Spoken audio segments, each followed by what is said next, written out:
Okay, here's a Federal Signal Model 2. That's what it looks like with the housing.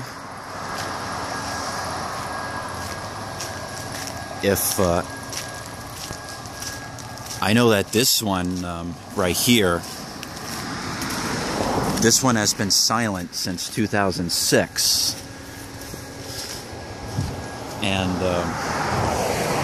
the thing is, I actually used to live across from this siren right here. And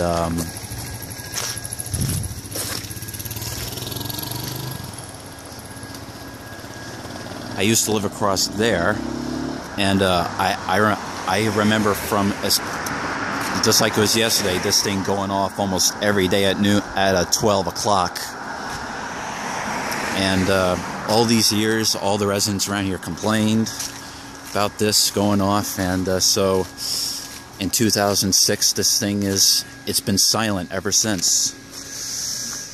So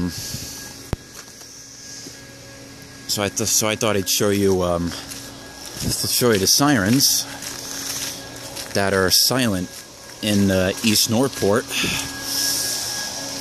And I hope you enjoyed the videos. All right. Thanks for watching.